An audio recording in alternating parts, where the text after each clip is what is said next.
That's not something that happens much in Japanese if your last name isn't Son. Yeah. We have that standard. Excuse me.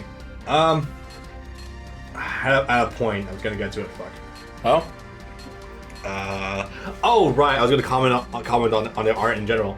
I don't know if I'm in the minority here, but I really don't like Seed's art style. Oh no, it's trash. Like more so the mechs themselves look fine.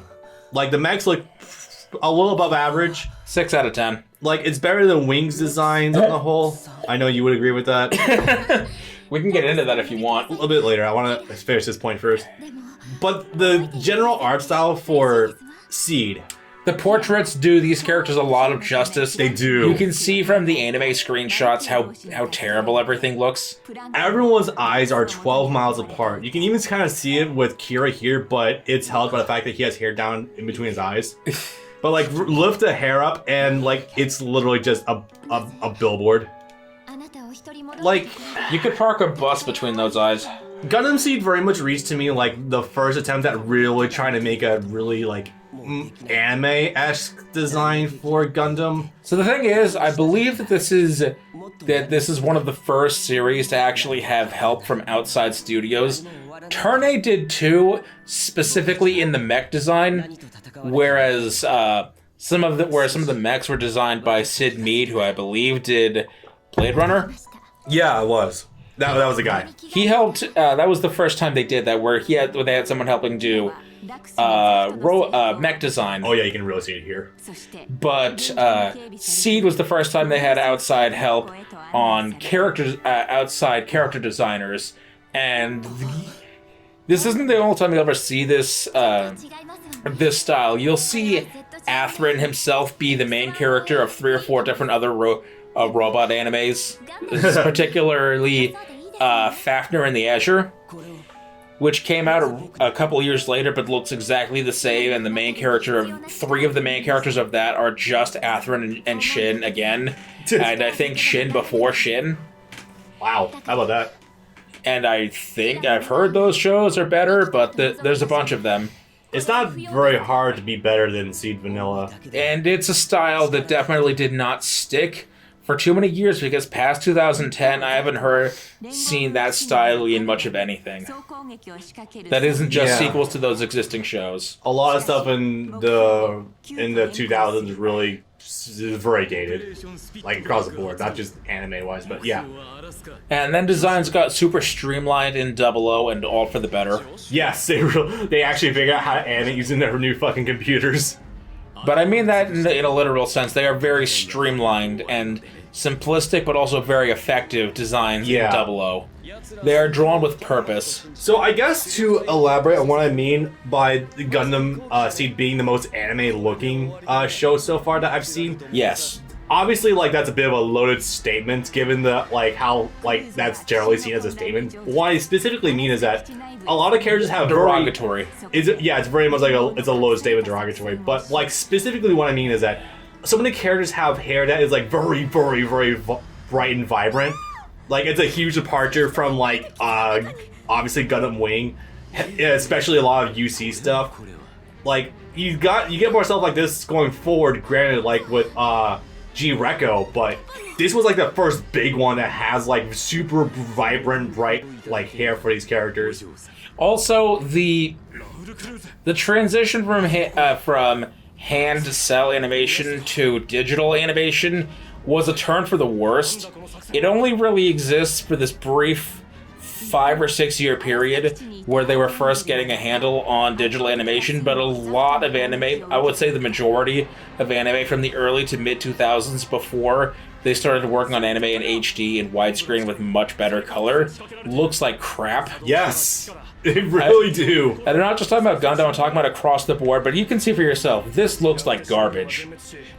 Was Blue Gender done on computer? Because it very much looks like it. I think that's 99, so it would have been on the cusp of right beforehand. Because of the countless ads I've seen for Blue Gender on early Funimation single DVDs, it always looked pretty questionable. So, speaking from experience there. Yeah, yeah. A lot of them don't really look that great. Desert Punk didn't look amazing. No, that looked. Yeah. I'm sorry. I'm sorry. Like the only thing I can really think of for like early mid 2000s stuff is like stuff I've seen through Funimation DVDs. Baki the Grapple original. Yeah. Well, Baki has different problems with its art. Yeah, yeah. As much as I do kind of like Baki in an ironic sort of way, like it is kind of in that uncanny territory. Does it get better or worse going into modernity with the 2018 series? It looks better, but then again, it's not hard to look worse than like the edge factor of early Baki. Because I did watch that as a kid. I've got like 15 episodes in. I still been wanting me to get back to finishing it, but yeah. It also is just really rough on like the choreography in general. Anyway, but yeah, that's my rough spiel about why I don't like the. It's also just like the faces and the anatomy of the anime itself just look terrible. Like the portraits, like we said before, look amazing, but like entire like concept. You know what it is? What? It's the meme of one of those many, funnily enough, early 2000s anime of little girl with eyes 12 miles apart. Yes. And then it's like you see that picture, and then underneath it you see a picture of artist's rendition of what that character's skull looks like. I mean, pretty much. You know the one, right? I think I do, yeah. And it's like, is that, but for like every character almost? Yep, more or less. Anyway, here's a Freedom Gundam. It's at this point where I'm starting to realize, it really starts to hit me, like what one of my biggest problems of a Gundam Seed was, and that wasn't just for its existence. Everyone has a Gundam. Yes. Like, we were having this discussion earlier, you mentioned... Hey, it's the loading screen. I love my multi-lock system. Also this shit. Hey, can you pause it for here? I don't know if you can pause it. Okay. So, I probably should have mentioned this way sooner. Kira's whole crux, because in the, his last name is Yamato. I'm pretty sure that translates to Great Peace, something like that. Something to... It Yamato was once the peace. name for Japan itself. Yeah, it roughly translates to something peace. I know that because of the character Yamato from Naruto, because I had to look into that. So, Kira advocates for peace and not wanting to have conflict and all that stuff, and wanting to end war. So, you know what Lacus does? Is give him this fucking mech suit that can shoot multi-lock projectiles and rain death on the battlefield. Keep playing it. But see, that's the thing that the movies don't go into, is that now that he has a suit that can keep up with him, and that has so many weapons, not only can he take down multiple enemies at once, he can disarm them all without specifically attacking them. Oh, you chose crossbow.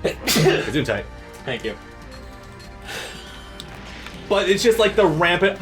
It's explained later on in Seed Destiny. Ironically, when Rei and Shin are analyzing how Kira does battle because of combat data, lol, that Kira always aims for just like guns or main cameras on opponents. Yes. But I'm just like, I don't think he was doing that when he was actually creating a nuclear explosion and fireball in front of him when he first appears like this.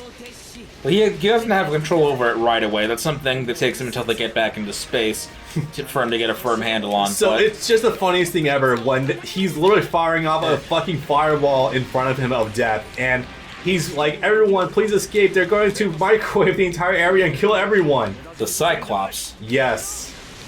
So that's just a bit of a disconnect. Like, I've been thinking about that thing you mentioned last time. It might have been a time before, I think, about how the dichotomy of Gundam trying to paint war as bad, but simultaneously also trying to market war in order to sell their own and sell mechs and toys. And that really comes across with Seed especially. Like, we have toys that can shoot 18 different lasers at once, but they're also non-lethal lasers. Yeah, that's bad, man. We can shoot 18 different lasers all at once that shoot nothing but friendship and happiness. Yeah, these are non-lethal explosions. Copyright Batman Arkham Asylum. Arkham Knight, Arkham Knight, yes. Non-lethal impacts with a Batmobile onto pedestrians on the street. Non-lethally running people over. Non-lethally blowing people up in Batman vs. Superman. Am I high? Is it... Like, I can't be the only one, like, finding the distinct, like, hypocrisy in that. And sort of deep irony, much like Durandal was also pointing out. Yes, I know it's ironic to be trying to end war with more war. Oh, he's a little shithead. Funny that. You gotta spend lives to make lives. Clip. Making a mother of all omelets, Jack. Can't fret over every egg. Yeah, that was bound to come up sooner or later. What the Armstrong references? Plenty of them, I'm sure. I mean, have you seen our commentary so far? Of course it's going to. Also, I can't not. Metal Gear Rising is literally my favorite game of all time, so I mean, yeah.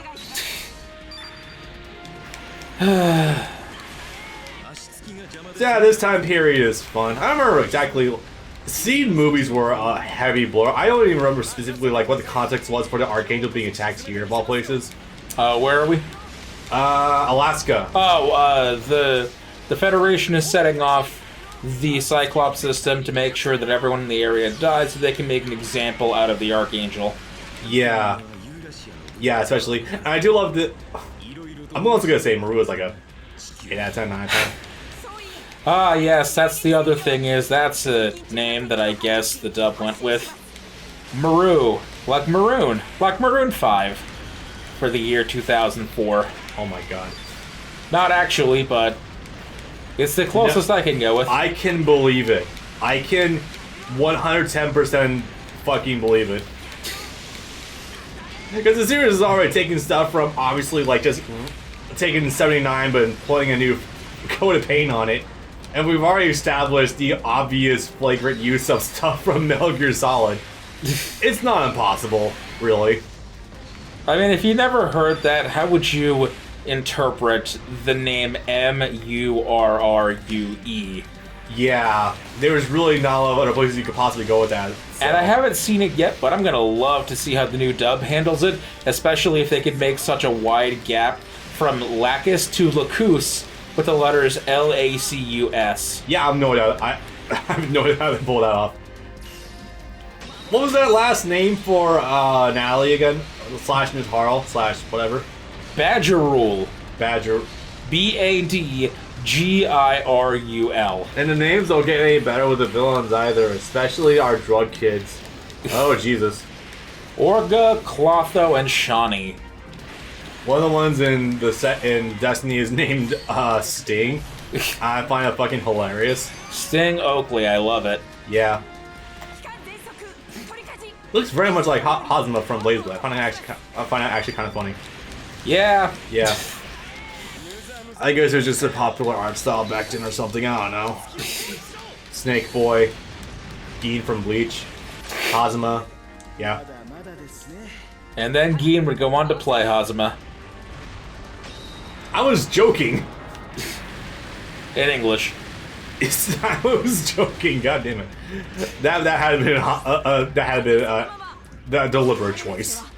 Hazuma / Yuki Terumi has had like 3 different English voices depending on the game and which persona he's evoking at the time. Yeah. I stopped keeping up with BlazBlue literally like halfway through Continuum Shift. That happened in Continuum Shift where you could hear all 3 of them. Yeah, I didn't get the Hazuma story. I didn't get a Hazuma story. I only did. I don't blame you. I did Ragnar's whole story, and I did a little bit of Noel's. But then I kind of stopped because I lost my copy, even though I'm pretty sure I have it back up on that shelf over there. Probably. I'm not sure how much I hate myself and wanted to try that again. Although with my accrued knowledge of Arxis games over the last 5 years, I could probably do decently at it. I don't know. Maybe depending on what the older games are lenient with the buffer input. I don't know. Curious how you'd handle Persona Arena 2. Because I don't think you ever touched the second game. No, I didn't. Which I do own. I played the first game and left a pretty bad taste in my mouth, so like... Really? Yeah. What did it do to offend you? It was a really easy all combo at the time, plus like... I don't know. It's hard for me to pick up a new Arc System game because the characters are really, really fucking complicated. I don't know, all the games after that started implementing the auto combo. I mean, yeah, they did, but... So I guess it was just the first then. It's also just didn't really have a great tutorial either. I feel like that's part of it. think No. maybe just because of neurotension controllers for them in general. That was also when I was riding my burnout from Blaze Blue also, so that probably didn't help matters either, but... No, I don't blame you. Since I've been trying to take fighters really seriously on a competitive level, I could probably do better at it, but fighters is also made for a much more beginner audience, so it's hard to say. Yeah. Imagine having to do more inputs than core circle forward. The thought. Well, I never.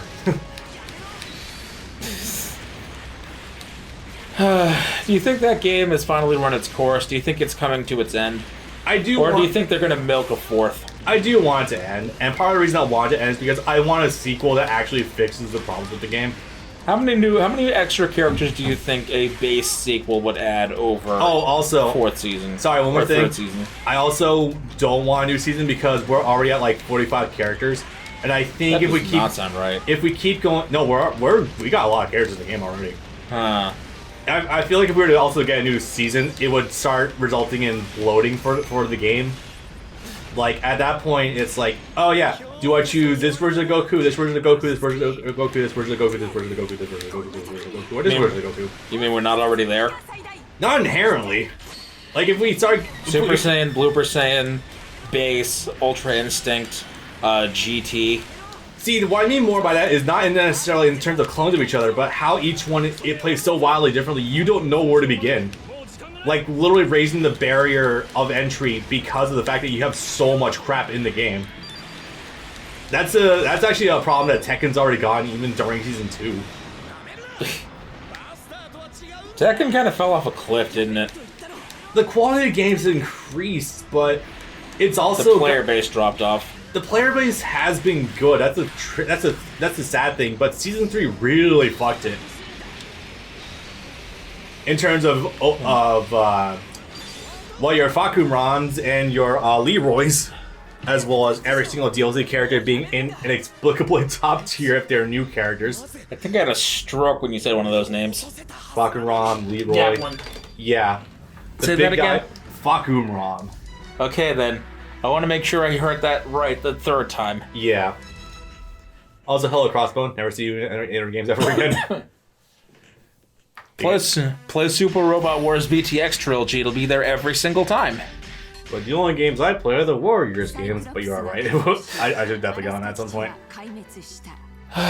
We're not going to get a Crossbone anime sometime soon ever because the voice of Seabook/Kincaid died last year. Yep. So they're probably not going to put him in any Jesus Christ. Yeah. They're probably not going to put him in any games for a good while either. I would also like to mention really fast that even in spite of what I was saying about the terrible art and animation at times, and as well as obvious animation errors for Quincy and Vanilla, Destiny does actually clean up a lot. My question, more than anything, is that by the time this game released, they had the remasters and rebroadcast of Seed for at least 2 years. So they have no excuse for cropping and stretching original 2002 footage. They have no excuse. Is it at all possible that Sunrise was being stupid and only provided them with the 4x3 shots? You know, there was a time where I would have said no, that's impossible. But with the calamity that is Calamity Gundam. But with the calamity that has been the Mobile Suit Gundam Seed Collector's Edition new release for America, courtesy of Right Stuff, and how that was announced 3 years before it was released, and how its release was delayed 3 different times, and how when it finally did release, they sent out the wrong discs and had to wait at least 2 to 4 months before they could actually send out the proper discs. Yeah, you know what? Nothing's impossible. You know, I could just tell you from even a glance, like, with such things as, like, I'll always finish drinking, with the double Zeta dub. Double Zeta? Yeah, the double Zeta dub that we were was discussing. Oh yeah, the Hong Kong The dub. Hong Kong dub that apparently does actually exist, and people have found full episodes and they're posted online. But there's been a But they don't have the whole show is the problem. something about Sunrise actually having the dub for it, but they refuse to release it. I don't know. See, and that's also weird because after a point they just said, "Fuck it, we'll release all the Singapore and Hong Kong dubs we want if we don't want to pour money into producing a new dub Yeah. for shows like Gundam Age and both seasons of Build Fighters, even though it would have Build Fighters would have sold no matter what, so it would have cost Yep. you nothing to produce an American dub for Build Fighters at least." Not only that, but there's also Bandai saying that Gundam doesn't sell in the West. This is more recent. Despite This is something as recent as 2018. I know. I'm more just saying, like, in terms of would Sunrise actually be this stupid? Yeah. Other obvious things they've done in the past that suck. Oh yeah, the Zeta Gundam OVAs. That was a bad decision if I've ever seen one before. I'd like to remind you that they were producing those Zeta movies at the exact same time as Seed. So, Yep. Their budget was probably run a little bit thin. probably. Yeah, even though I reanimated a handful of things. That was a mistake. Yep. Make the whole fucking thing. Yep. Especially if you want to actually bring asses to seats in the theaters. It's obvious they released the Zeta movies as an attempt to lead up into the Unicorn movies happening. Yes. But I think they missed the mark in that one a little bit. So yeah, no, Sunrise is definitely prone to mistakes. You have seen almost every single show that has been put out for Gundam. I think you have a perspective on this by now. The only actual Gundam shows at this point in time that I have not seen are G Gundam and, ironically, Gundam Seed in its proper TV capacity. Oh god. Wait, I thought you said you watched it though like 15 years ago. Yes, but think about how long that actually is. Yeah, I mean I know that, but if we are counting that, then yeah. And the G Gundam one that was on TV was in 2002, so I haven't seen that in 19 years. That is especially true.